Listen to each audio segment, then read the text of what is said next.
Question 3 was about sequences, but I don't think you actually needed to use any of the formulas if you just thought about it in a logical manner. It always helps to write the sequence out. So we're told the second term of an arithmetic. Now this is important. Arithmetic means that it's adding a constant difference each time. So if the second term, well, let's write that out. First, second, third, fourth, fifth. We don't know the first. The second is 30. We don't know the third. We don't know the fourth. And we know the fifth is 90. Okay? We're asked to find the common difference. So like I said, if it's arithmetic, we're adding. This common difference is what we add each time. Add, add, add.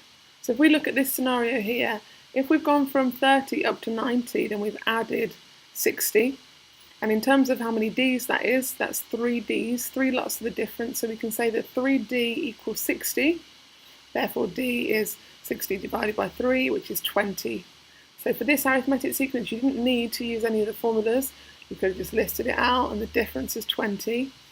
The first term, if we're adding 20 when we go to the right, if we're going to the left, then we're going to be minusing 20. So U1 would be 30 minus 20, which is 10. So the sequence starts 10, 30, something, something, 90.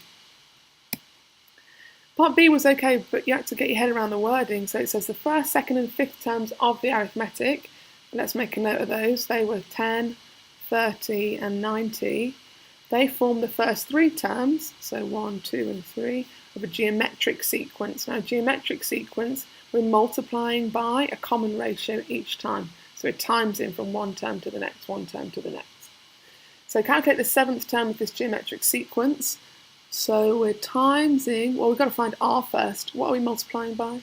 Each time, 10 to 30 is times 3, 30 to 90 is times 3. So we know that R is 3.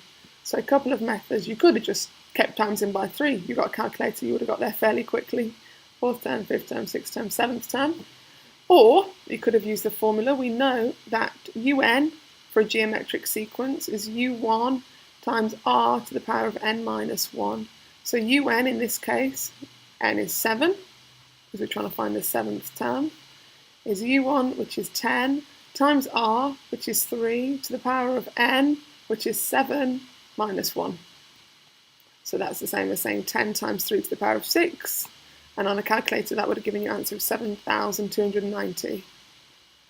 But equally, if you just kept timesing by 3 and got to the same answer, that's fine as well.